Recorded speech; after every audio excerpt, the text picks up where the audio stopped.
El día de hoy vamos a estar hablando sobre la visa juvenil. ¿Qué es la visa juvenil? La visa juvenil es una opción migratoria para los niños que han sido abandonados, abusados o han tenido padres que han fallado con sus deberes o con sus responsabilidades. Estos niños, que si están en Estados Unidos, si no se han casado y si tienen menos de 21 años de edad, y si es en el mejor interés de ellos quedarse en Estados Unidos, pueden aplicar para algo que se llama la visa juvenil. El día de hoy les voy a explicar el proceso para obtener la visa juvenil y les voy a explicar más detalladamente los requisitos. Primero, los requisitos. Para poder obtener la visa juvenil, uno tiene que probar que uno no está casado. Entonces, uno puede testificar que uno no está casado. Número 2, uno tiene que probar que no tiene más de 21 años. ¿Cómo se prueba eso? Se manda la partida de nacimiento.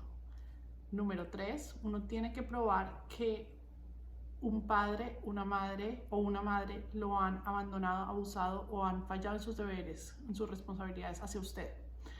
Esto se tiene que probar ante un juez en la corte de familia. Como yo soy abogada licenciada en el estado de Maryland y en DC, pero mi oficina está ubicada en Maryland, principalmente vamos a hablar sobre los casos en Maryland. Para probar que un niño ha sido abusado en el estado de Maryland, el niño puede testificarle ante el juez de familia sobre el trato que los padres o el papá o la mamá le dio en su país de origen.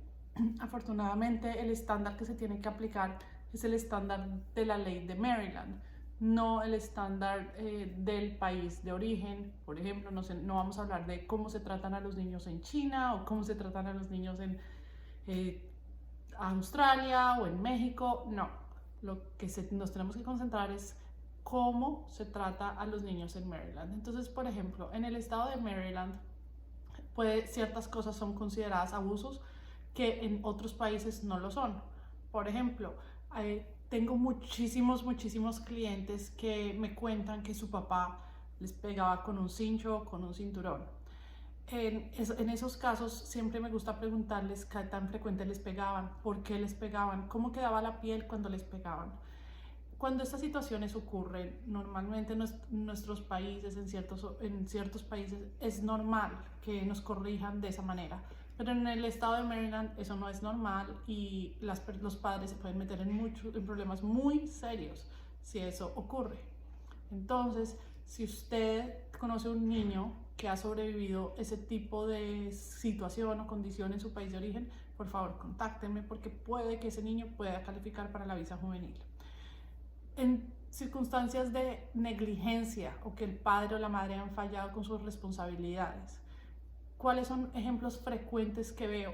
Especialmente con los niños, con los hombres, con los varones.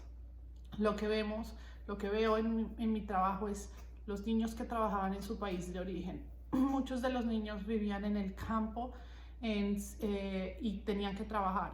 Desafortunadamente, en el estado de Maryland, que un niño de 11 años esté trabajando en el campo, cortando maíz, la milpa o haciendo ese tipo de trabajo con un machete o con una kuma, con cosas así, con herramientas que son muy peligrosas, que pueden ser muy peligrosas y pueden hacerle mucho daño a una persona.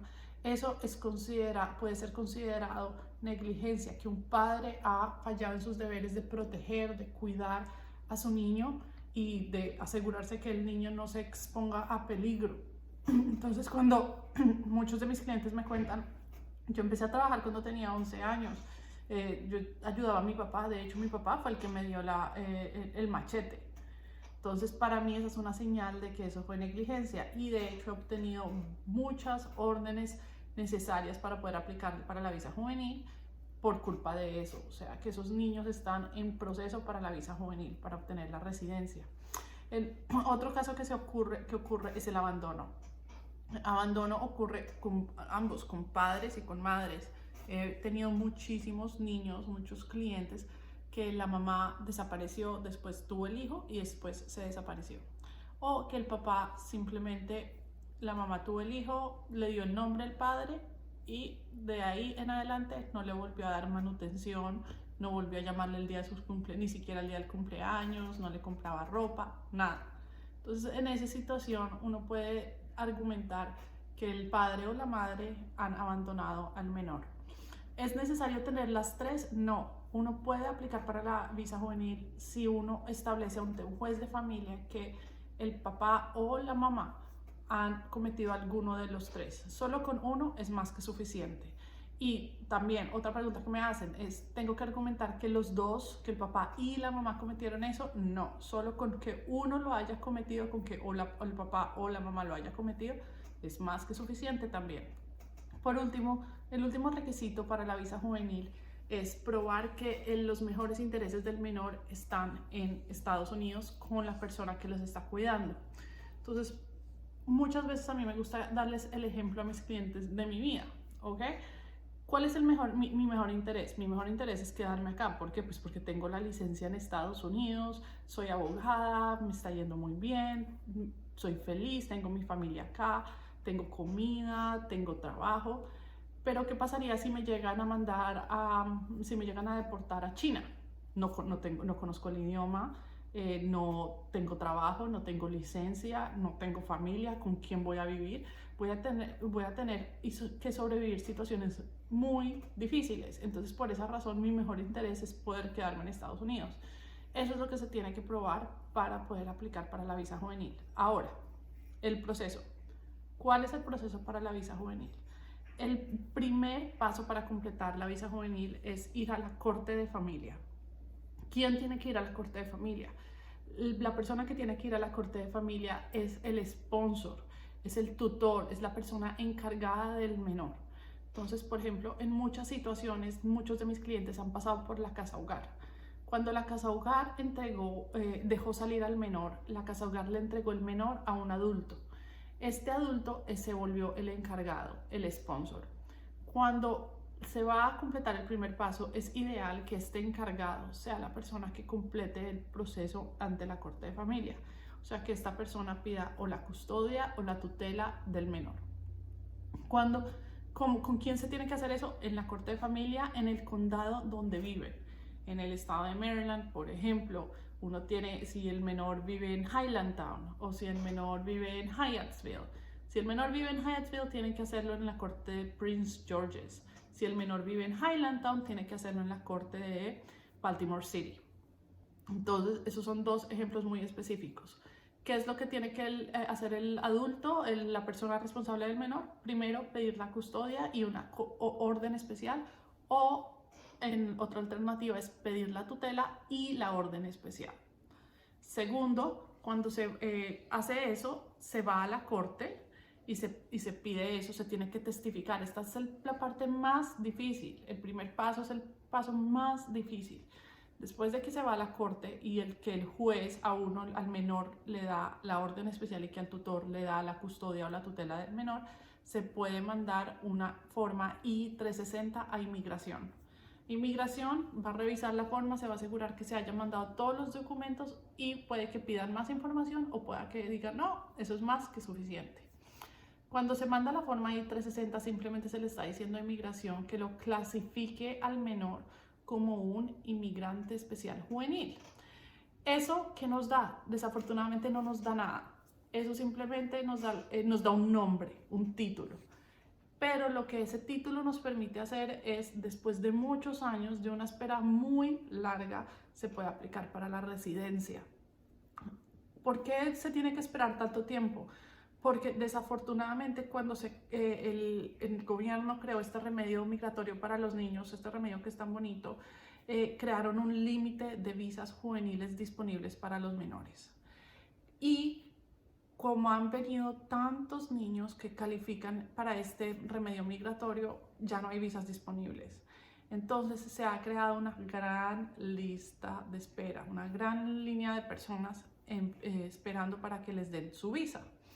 Por ejemplo, el día de hoy están procesando las visas juveniles que fueron archivadas el 1 de julio del 2016. ¿Qué quiere decir esto? Que si usted envió su visa, su I-360 el 1 de julio del 2016 o después del 1 de julio del 2016, usted va a tener que esperar hasta que haya una visa disponible. Entonces, eso es triste, ¿por qué? Porque no le están procesando su residencia y no tiene un permiso de trabajo pendiente, tiene que simplemente esperar y sin nada. Pero, ¿qué es lo lindo de este remedio migratorio?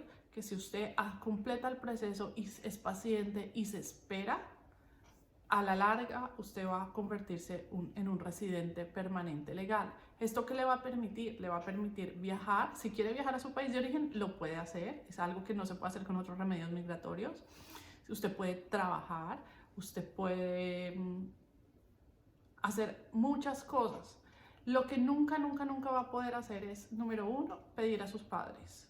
Nunca sus padres se van a poder beneficiar sobre su estatus migratorio. Número dos, se va a tener que esperar mucho tiempo sin nada.